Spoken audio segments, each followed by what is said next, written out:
First time in years, Barnes & Noble is expanding, thanks in large part to people being eager to return to bookstores. The chain plans to open 30 new stores this year with a new business model, tailoring the books they stock to individual markets, determined by what people actually want to read in a particular city.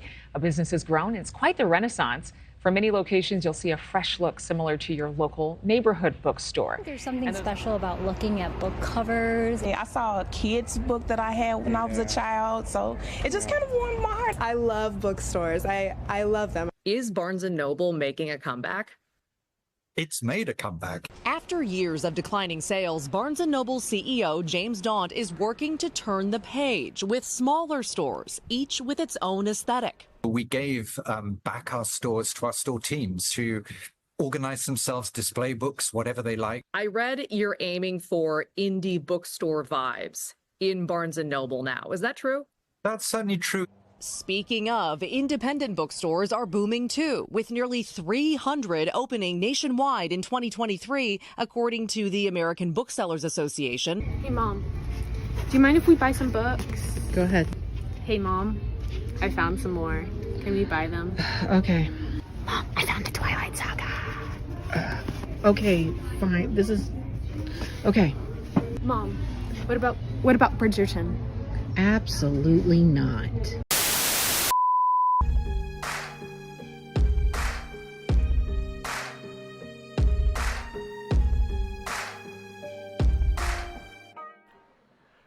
Well, happy holidays, Merry Christmas, Happy Hanukkah. Hope you're getting in the last of your Christmas shopping, depending on when you watch this video. Hope you're spending time with your family or getting out there, family, friends. You know, if you don't have any family or friends to get to, you know, go somewhere where there are people out there. Talk with them. Bond out there. Because that's the Christmas season itself. But in one of our other last videos, we discussed the resurgence of vinyl records. That basically, it's not just a small fad. It is a major comeback for physical media, as far as for physical media itself.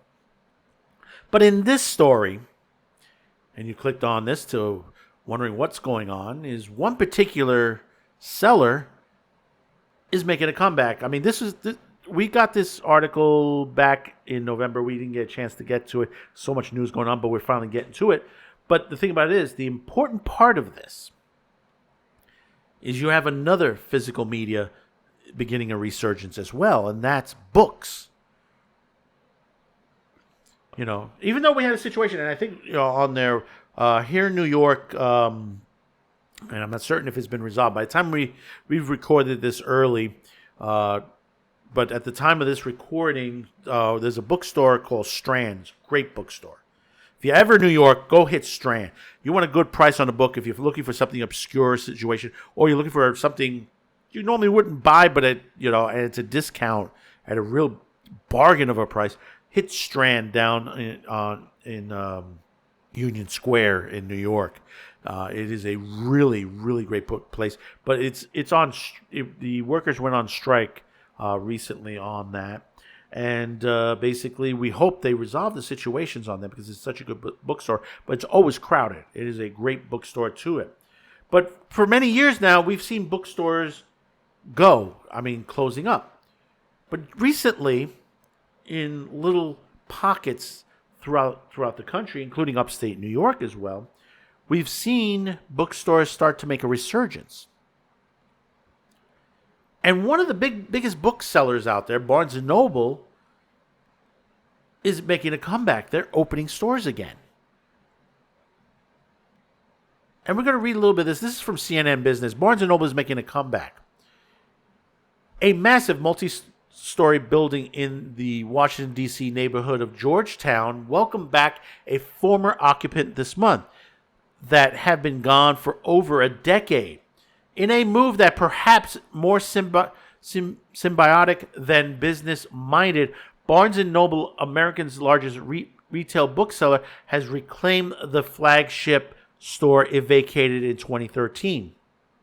It's just one of over 60 new locations opening this year as part of an ambitious expansion plan that seemed impossible before CEO James Daunt took over in 2018. Daunt referred to the return to the Georgetown branch as a dramatic example of the ongoing revival of the brick-and-mortar bookstores. Before Daunt's arrival, Barnes & Noble appeared to be on the same path as most struggling U.S. retailers. Sales have plunged, leading to hundreds of store closings as consumers continue buying from online retailers like Amazon. But Barnes & Noble would revamp its business model. It began prioritizing customer preferences over promotions and catered to a community of readers who engage on social media. Daunt sets himself apart from his predecessors by describing himself as a bookseller instead of a retailer, a seemingly minor yet important distinction for the company's books first approach. Not uncommon to the smaller stores, I have to say, because that's how the smaller stores are still surviving and some are newly opening. That meant leaving the decision on what books to stock and display to each individual store and abandoning the one-size-fits-all model. The problem with Barnes & Noble when I took it over was that the bookstores themselves weren't very good, Daunt told CNN, and I have to agree with that. I think a proper bookstore has to be curated, and that is the essence of one of the core skills of what it is to be a bookseller. You're trying to have titles that you think will most interest your customers and display them. Daunt's strategy was a gamble. Not only he was relying on the judgment of each store's manager, he was also foregoing the revenues large publishers pay for displaying spaces that promote new releases. But the adoption of the indie bookstore model has paid off. Foot traffic data for Barnes & Noble shows that visits are up 7% since 2019, according to the location analytics of the company Pacer.ai. We are relaxed enough now as a retailer, said Daunt. In the past, we have probably tried to put process around it, so we have some agency in all of this from a central perspective. Whereas, in fact, the sensible thing to do is to have fun in each individual store. Daunt said that Barnes & Noble model of relying on the judgment of individual booksellers has been met with considerable success, a complete different story from its competitor Amazon when it entered the retail book market with Amazon book locations in 2015. Amazon Books adopted the ratings first approach by stocking books that sold well on its website but failed to entice customers and eventually shuttered locations in 2022. See, the other half of this story is a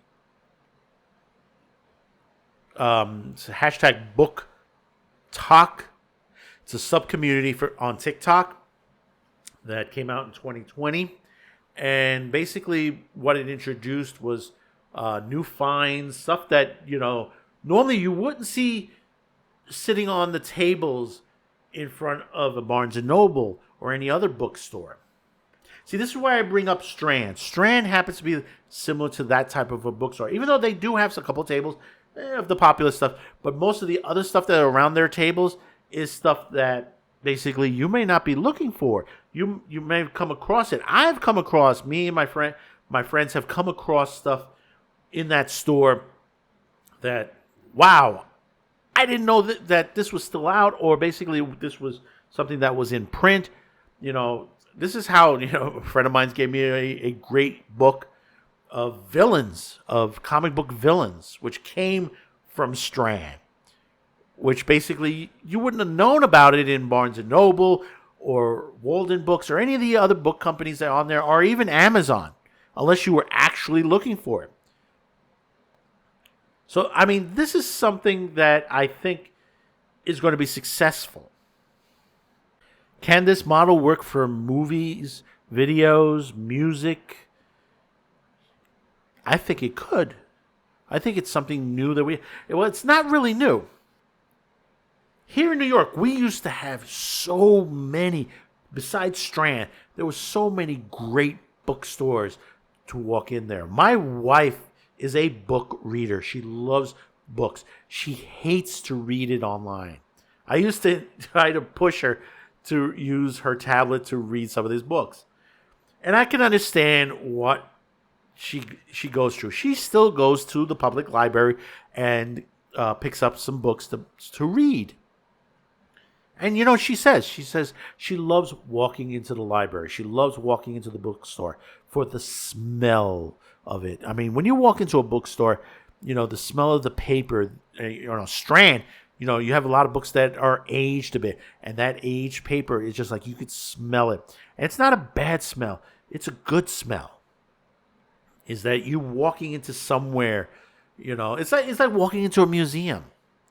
You know, there are smells in a museum also when you go there. Some of them you might not like. Some of them you know that's okay to handle with. But still, it is a cured smell to when you go in there. So like my wife, she says she loves that book smell. You know, when we moved to this new location, the one thing we had to give up a lot of our books. And she was upset about that. But, you know, the thing about it is that even though we have the space for what the collection she had, if you've seen the collection she had, literally she had a library in herself.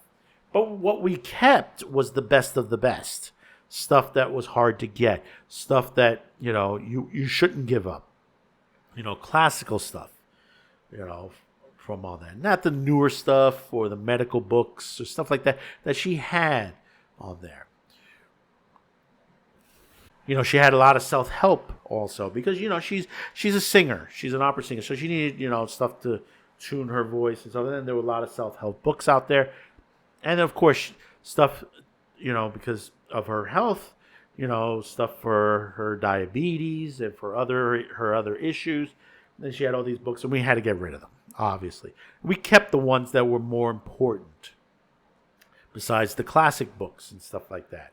You know, like I have the Once and Future King. I have a lot of my comic book type books that are on hard copies, and a lot of my mangas that are very influential that I wouldn't do. There are others that aren't so great, and I toss those as well.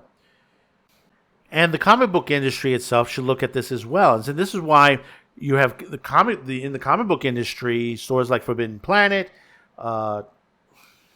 Midtown Comics, and many others that are still in business. Well, the reason is their older stuff is those things that sell, and that should tell the comic book industry where they should focus on stories like that. If it can work for Barnes & Noble, it can work for the comic book industry. Because this is what drives. And also, you have to remember, these books come from companies that basically ship these out. And some of them have folded. You know, some of these distributors have folded in past. Now, you know, it could be that they could be resurrected as well to get back into business again. So tell me in the comments below, what are your thoughts about this? The resurgence of the physical book in your hand. That to go to a store, to walk in and get that smell of book. Yes, that's right. There's a smell of book, as I said before. To smell the paper, to look at it, to touch it, to feel it. And not to wait for it at your doorstep. To get out. Have yourself a nice cup of tea or coffee in the bookstore as you peruse through the stacks. To get out and maybe talk with people. You see, that's the other thing is when you're buying from Amazon, you're not talking to people. You're just clicking and clicking. Maybe this will get people to get together to talk, to learn more about each other, to discuss issues that are going on. So comment, like, share this video, and hopefully today's the day I've earned your subscription. So once again, have yourself a merry, merry, happy Christmas, happy holidays. Once again, get out there. Get out there. Yes, that's right. Get out there. Go see your family. Go visit some friends. And if you're nowhere near them and you can't get to them, go out. And there are many places out there, restaurants and bars. You know, get out there. talk with people, discuss things other than politics and enjoying the holiday season, because that's what's important. As I said in another video, quoting Dr. Seuss, that the Grinch realized that you couldn't wrap this with a bow. You couldn't buy it in a store. Christmas comes from within the heart. And be sure to be there with everyone so you can express your feelings to the situation. It's very important. This is what it is to be human. And to be, open to everybody, to respect one another in this holiday season. So once again, Merry Christmas, Happy Holidays, Happy New Year. We'll see you on our end of the year shows. Until next time, thank you for tuning in, and bye-bye now.